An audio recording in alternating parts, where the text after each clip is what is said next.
तो hello everyone, इस video के अंदर हम बात करेंगे how to manage your boards and एमएसटीसीटी।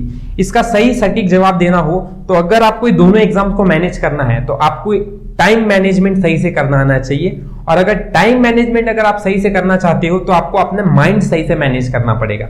अगर इन चीजों को सही से आप समझ पा रहे हो तो आपको ये कोई बड़ी चीज नहीं लगेगी ये सारी चीजों को कंप्लीट करना। और 6 महीने तक आपको ये कंसिस्टेंटली आदत अपने अंदर रखनी है, जिसकी वजह से आपको रिक्वायर्ड अचीव सक्सेस रिजल्ट जो चाहिए, चाहे कंपटीशन है और चाहे कोई भी आपका टारगेट है, उसमें आप पालोगे। ठीक है, तो हम पहले स्टार्ट करेंगे अपने कुछ बेसिक्स टर्म से समझते हुए कि मैं यहां पे आपको पहला स्टेटमेंट लिख कर दे रहा हूं कि बोर्ड्स इज सिमिलर टू एमएसटीसीटी। इसी से हम शुरुआत करते हैं इस कहानी की। और बोर्ड सिमिलर है एमएसटीसीटी के। इसके लिए देखो, बहुत बच्चे ऐसे बोलते हैं, मैं स्टेटमेंट इसलिए लिखा हूं कि बहुत बच्चों का ऐसा कहना है, सर कैसे भी करके सीईटी कॉम्पिटिटिव एग्जाम इंपॉर्टेंट है तो सीईटी के ऊपर फोकस करते हैं, बोर्ड्स के ऊपर फोकस करने की ज्यादा जरूरत नहीं है, सिर्फ 50% से ऊपर मिलेगा तो हम सीईटी को क्वालिफाई हो जाएंगे एंड बस। ठीक है, तो आपकी बात सही है क्योंकि महाराष्ट्र बोर्ड ने ये सब बोला हुआ है तो दिस इज ऑल करेक्ट। पर अगर थोड़ी और सही से हम बात समझें तो आप खुद सोचो, अगर मेरे बोर्ड्स के अच्छे मार्क्स आ रहे हैं, मैंने अच्छा बोर्ड्स अपना प्रिपेयर किया है, तो क्या मेरी सीईटी खराब हो सकती है? नहीं। देखो, बहुत ऐसे सिनेरियोज हैं कि आपका, बहुत लोग बोलते हैं कि बोर्ड्स का क्या रखा हुआ है। देखो, बोर्ड्स पे अगर आपका स्कोर अच्छा नहीं बन पा रहा है तो उसके पीछे सिर्फ आपकी यही प्रॉब्लम हो सकती है कि आपके पास प्रॉपर डायरेक्शन नहीं मिला हुआ है ना। इसलिए आप ऐसे बच्चे देखते होंगे कि बहुत बच्चे हैं जिनका बोर्ड्स में बहुत अच्छा खासा नहीं था लेकिन सीईटी में उन्होंने अच्छा स्कोर कर दिया, क्योंकि सीईटी में जो रिक्वायरमेंट है ना उसमें एमसीक्यू सॉल्व करने की आपको फोकस रहता है और आप उसको कर लेते हो अच्छी तरह से।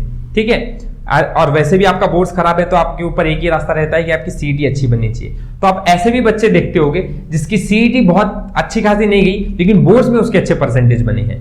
तो वहां आप देखोगे कि उसने मेहनत तो की थी लेकिन बोर्ड्स तक की थी, उसके बाद उसने मेहनत करना बंद कर दिया। 2 महीने के अंदर उसने सीईटी को मतलब इतना ध्यान नहीं दिया एंड उसका रिजल्ट सीईटी का खराब हो गया।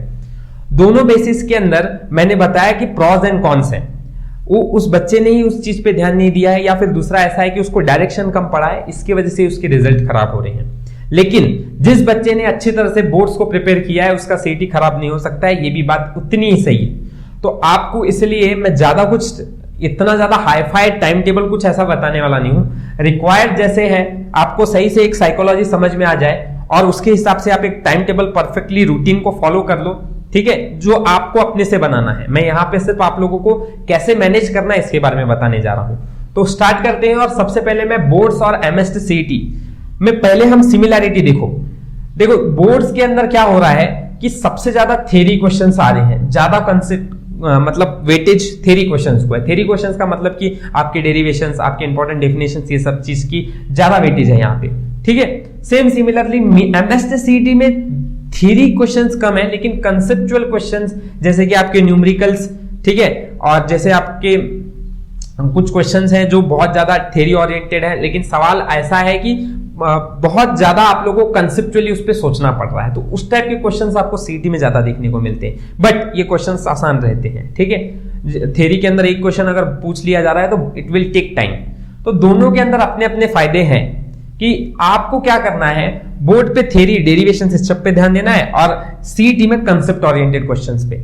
लेकिन बात समझ जाओ, थ्योरी और कंसेप्चुअल क्वेश्चंस तो बोर्ड में भी है और सीईटी में भी है, दोनों में है।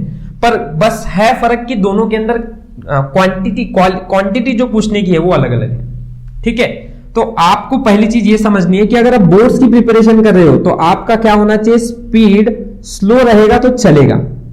ठीक है, स्पीड कम रहेगा, स्लो रहेगा, चलेगा।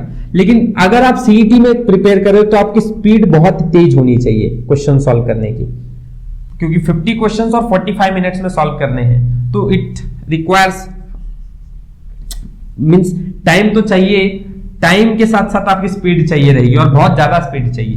दूसरा, जैसे जैसे आप पढ़ते जा रहे हो आपकी एक्यूरेसी तो दोनों के अंदर ही मायने करती है, एक्यूरेसी ये दोनों के अंदर ही रिक्वायर्ड है। बस प्रॉब्लम कैसा है कि इसमें स्पीड ज्यादा है तो चांसेस कम हो जाते हैं कि एक्यूरेसी, लेकिन यहां पे आपके पास बहुत टाइम है तो आप एक्यूरेट ही ध्यान देते हो इसमें। ठीक है, और थर्ड है कि आपका अंडरस्टैंडिंग। अब अंडरस्टैंडिंग तो दोनों में ही रिक्वायर्ड है पर इसमें लॉन्ग टाइम तक के लिए अंडरस्टैंड क्वेश्चन होना चाहिए और अंडरस्टैंडिंग फोकस आपका रहना चाहिए। मतलब जैसे कि सीईटी में कैसे 50 क्वेश्चन सॉल्व करते हैं, यहाँ पे आपको अगर को एक कंसेप्ट पढ़ रहे हो, आपको वो समझ में आ गया तो थोड़ी देर की अंडरस्टैंडिंग के साथ काम बन जाता है। पर यहाँ सीईटी के अंदर क्या होता है, लॉन्ग टाइम अंडरस्टैंडिंग, मतलब एक क्वेश्चन को सॉल्व किया फिर दूसरे क्वेश्चन को सॉल्व कर रहे हो तो कंसेप्ट अलग अलग है, अंडरस्टैंडिंग के लिए टाइम लगने वाला है और आपका फोकस रहना चाहिए ताकि आपको सारे क्वेश्चंस कंसिस्टेंटली अंडरस्टैंड हो सके। इसलिए आपकी अंडरस्टैंडिंग लॉन्ग टर्म के लिए इसमें रिक्वायर्ड है। ठीक है, तो आपको ये बात समझ में आ रही होगी कि मैं क्या कहना चाह रहा हूं कि यहां पे आपका फोकस लॉन्ग टर्म अंडरस्टैंडिंग पे रहना चाहिए। तो सर सिमिलर क्या होगा इसके अंदर, देखो मैं बोलता हूं अगर आपने सिर्फ सीईटी में स्पीड वाले फैक्टर को अगर इग्नोर कर दिया तो बाकी आपकी एक्यूरेसी, जैसे जैसे आप क्वेश्चंस को सॉल्व करते हो सीईटी के, ठीक है, आपकी अपने आप एक्यूरेसी बढ़ने लग जाती है। इसको आप एक एग्जांपल से समझ सकते हो। देखो अगर कोई भी चीज आप पहली बार आपको एक्सपीरियंस नहीं है, जैसे आपको कोई काम बोला गया है और अगर आप वो काम पहली बार करने जा रहे हो तो आपकी उसके अंदर एक्सपीरियंस नहीं रहती है, तो आपका चांसेस है वहां आप बहुत गलतियां करते हो, लेकिन गलतियां करते करते आप धीरे धीरे सीखते हो। तो वैसे ही आपका सीखते जैसे जाते हो तो आपकी एक्यूरेसी अपने आप बढ़ने लग जाती है एंड इन सेम वे आपकी अंडरस्टैंडिंग कंसेप्ट सब क्लियर होने लग जाते हैं एज पर उस वर्क के ऊपर। तो वैसे ही सेम यहां पर भी होता है। स्पीड को छोड़ दिया जाए तो आप जैसे जैसे इसको क्वेश्चन सॉल्व करोगे, कंसेप्ट सॉल्व करोगे सीईटी के, आपकी एक्यूरेसी बढ़ती जाएगी। जितनी एक्यूरेसी बढ़ेगी अंडरस्टैंडिंग बढ़ेगा। तो टाइम के साथ साथ अगर आपने इसको 3-4 महीने कंसिस्टेंटली दे दिए तो ये चीज अपने आप आपके हाथ में आ जाएगी। स्पीड, आप प्रॉब्लम सॉल्व करोगे तो अपने आप स्पीड भी आपको आइडिया आने लग जाएगा कि क्वेश्चंस किस तरह से पूछे जाने हैं, तो आपकी अपनी स्पीड भी डेवलप हो जाएगी। तो बात ऐसी है कि यहां सिर्फ आपको स्पीड के लिए क्वेश्चंस बहुत सॉल्व करने हैं, क्वेश्चंस बहुत सॉल्व करने हैं, इसको बढ़ाओ। बाकी सारी चीजें यहां सिमिलर है, इस पे आप बाकी चीजों के अंदर यहां पर और यहां पर कोई ज्यादा फर्क देखने को नहीं मिलेगा। तो मोस्ट ऑफ द केसेस दोनों चीजें एक ही हैं और इनको प्रिपेयर करने के लिए भी आपको एक ही रास्ते के साथ चलना है जो हम यहां डिस्कस करेंगे। बट इसको स्टार्ट करने से पहले मैं परफेक्ट टाइम के बारे में बात कर लूं तो आप एक काम करो, जो भी मैं ऐसा कंसिडर कर रहा हूं कि आप जो भी चैप्टर पढ़ रहे हो उसको आप 1 हफ्ते से ऊपर के लिए नहीं पढ़ोगे। इतने ही टाइम के अंदर आपको सारी चीजें खत्म करनी है। क्यों? क्योंकि अगर आप इसको 1 हफ्ते से ऊपर लेके जा रहे हो तो आपकी ये बहुत बोरिंग लगने लगेगा आपको, जो भी आप 1 चैप्टर 2 चैप्टर आपने टारगेट रखा है वो। साथ में अगर आप बोरिंग होने लगा तो आपकी कंसिस्टेंसी पे भी फर्क पड़ता है और कंसिस्टेंसी आपकी गिरने लग जाती है। ठीक है, तो इन 2 चीजों पे आपको ध्यान देना है कि आप एक वीक से ऊपर नहीं लेके जाओ कोई भी चीज को। जो भी चीज आपने टाइम टेबल के अंदर रखा है कि मैं इस चैप्टर को 1 हफ्ते के अंदर या अपने 4 दिन के अंदर खत्म कर दूंगा, ओके, बट मैंने आइडियली 1 हफ्ता पकड़ा है। बोर्ड प्लस सीईटी की अगर मैनेजमेंट की बात करें तो सबसे पहले बोर्ड के बारे में मैं बात करता हूं आपसे। अगर आप जो भी चैप्टर, सपोज कीजिए मैं एक एग्जांपल ले रहा हूं कि आप सुपरपोजिशन ऑफ वेव ये चैप्टर पढ़ रहे हो फिजिक्स का, तो आपने उस चैप्टर को पढ़ना चालू किया, ठीक है, उसका आपको क्या करना है, थॉरोली उस सब्जेक्ट को पूरा का पूरा उस चैप्टर को पढ़ लेना है और उसको अच्छी तरह से as a boards point of view से इसको सही से डेरिवेशंस, रिक्वायर्ड डेफिनेशन, ये सब अच्छी तरह से याद कर लेनी है इन सब चीज की। मैं इसमें कंसीडर करूंगा कि आप 1 हफ्ते से ज्यादा का समय नहीं ले रहे हो और खासकर इसको आप 3 से 4 दिन से ज्यादा का टाइम नहीं लोगे, ठीक है। तो इतनी के अंदर आपको खत्म करना है थॉरोली पूरे के पूरे बोर्ड के चैप्टर को और बहुत सफिशिएंट टाइम रहता है 3 से 4 दिन, ठीक है।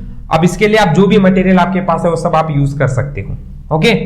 इसके बाद आपको क्या करना है, तो बहुत ही अच्छी तरह से इसको समझना, जितने भी PYQs है पिछले 5 साल में बोर्ड में जो पूछे गए, सिर्फ बोर्ड्स में, उनको आप अच्छी तरह से सॉल्व कर लो इसके बाद। एंड इसके साथ टेक्स्ट बुक के अंदर जो सॉल्व्ड एग्जांपल्स है ना, सॉल्व्ड एग्जांपल्स, चाहे वो फिजिक्स के हैं, ठीक है, अभी मैं सुपरपोजिशन ऑफ वेव का ले रहा हूं, बात कर रहा हूं, तो फिजिक्स के बारे में बोलूंगा मैं, तो फिजिक्स के हैं या फिर ये जो PYQ सॉल्व करने से आपको क्या समझ में आता है कि बोर्ड में जितने भी कुछ सालों के अंदर क्वेश्चंस पूछे गए हैं, किस तरह से पूछे गए हैं, क्या पूछे गए हैं, क्या रिपीट हो रहा है, ये सब चीज के बारे में आपको आइडिया लगना चालू हो जाता है अगर आपने इसको सही से पढ़ लिया, इस काम को सही से कर लिया तो, ठीक है। तो ये बहुत इंपॉर्टेंट है, आप इसको करना स्टार्ट करो, सॉल्व एग्जांपल्स एंड पिछले 5 साल के PYQs अच्छी तरह से करो, ठीक है। जब आपका ये 2 काम अच्छी तरह से हो रहा है, अब मैं बोलूंगा इन सब चीजों को आप ऐसे कहीं पर भी मत करो, एक नोटबुक के अंदर ये सारी चीजों को प्रेफर करते हुए नोट्स अच्छी तरह से बनाओ, सॉल्व ईयर PYQs जो सॉल्व करे वो क्वेश्चन लिखकर आंसर सॉल्व करो, सॉल्व एग्जांपल्स के लिए आप, ठीक है, एक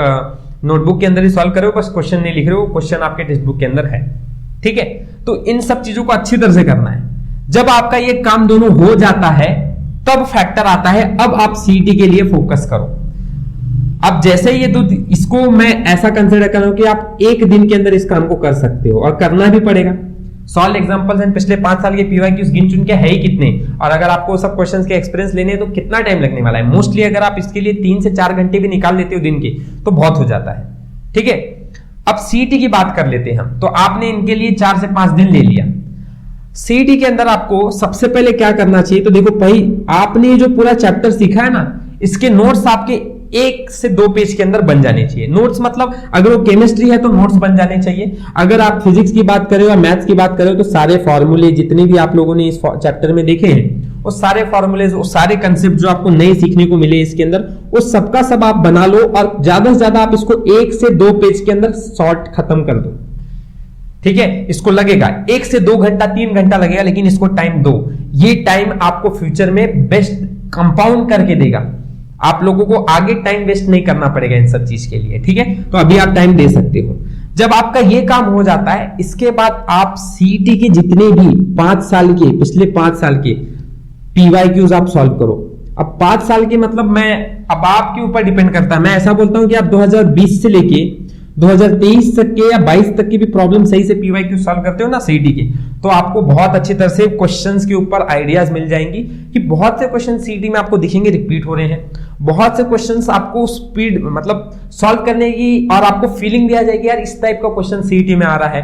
क्वेश्चंस में आपको कॉन्फिडेंस भी आएगा यार मैं सीईटी के क्वेश्चन सॉल्व कर पा रहा हूं। तो अगर आपने पिछले 5 साल के पीवाईक्यू सही से सॉल्व कर लिए, अब कितने रहेंगे 5 साल के पिछले 5 या 3 साल के पीवाईक्यू जो भी है, ये ज्यादा से ज्यादा 60-70 से ऊपर, मैक्सिमम 50-60 से ऊपर तो नहीं होंगे, इससे ज्यादा होने की चांसेस बिल्कुल नहीं है। तो आप इतने तो क्वेश्चंस अगर आप कर सकते हो हर चैप्टर से तो आपके लिए एक बहुत अच्छा बूस्ट मिलेगा। आपको एक तो कॉन्फिडेंस आएगा कि पीवाईक्यू सॉल्व कर पा रहा हूं मैं सीईटी का, दूसरा आपको अपने ऊपर ऐसे कि 5 साल के पीवाईक्यूज आप क्वेश्चन लिखकर आंसर लिख रहे हो, तो अगर वो क्वेश्चन सीईटी में रिपीट होता है तो आपको क्वेश्चन सॉल्व करने के लिए फिर से टाइम नहीं देना पड़ेगा।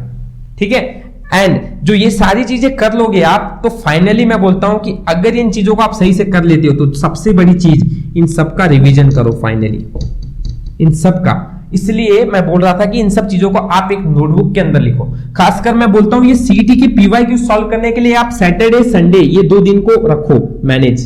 क्यों? क्योंकि सैटरडे संडे को आपको एक्चुअली पूरे दिन में से सबसे ज्यादा टाइम मिलता है सैटरडे संडे को। तो आप कम से कम अगर इसको 5-6 घंटे देते हो पीवाईक्यू सॉल्व करने में एक चैप्टर का, तो आपके 50-60 क्वेश्चन सॉल्व हो सकते हैं और इनको अच्छी तरह से आप कर लोगे। ठीक है, तो थोड़ा शुरुआत में टाइम लगेगा, लेकिन आपको ये सब चीजों को शुरुआत में थोड़ा सा स्ट्रगल करते हुए करना ही पड़ेगा। एंड फिर जब आप ये सब चीजें अच्छी तरह से कर ले रहे हो तो इन सब चीजों को रिवाइज अच्छी तरह से करो। रिवाइज फैक्टर पे मैं इतना क्यों फोकस कर रहा हूं, देखो सबसे पहली बात, आप 12th स्टैंडर्ड में हो, आप बहुत कुछ पढ़ते हो, बहुत कुछ पढ़ते पढ़ते में आप लोग एक चीज रियलाइज नहीं करते हो, इतनी सारी चीजें पढ़ तो रहे हैं लेकिन दिमाग में कितना रह रहा है, बहुत कम।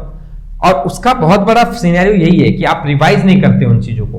पढ़ तो बहुत रहे हो लेकिन रिवाइज नहीं कर रहे हो, एंड जितना अच्छे तरह से आप रिवाइज करोगे उतना आपके रिजल्ट्स बनना ज्यादा अच्छे और प्रोबेबल होंगे। ठीक है, सो रिवीजन ये सब करने के बाद आपको करना है, और आप इसके लिए भी एक संडे का दिन बनाओ जिसमें आप 2 घंटा आपको रिवीजन ही करना है, जो भी आपने पिछले 1-2 हफ्ते के अंदर पढ़ा है वो सब चीज के लिए। ठीक है, सो आई होप सो ये चीज आपको समझ में आई होगी। Thank you for watching my video. हम मिलते हैं अपने नेक्स्ट वीडियो के अंदर।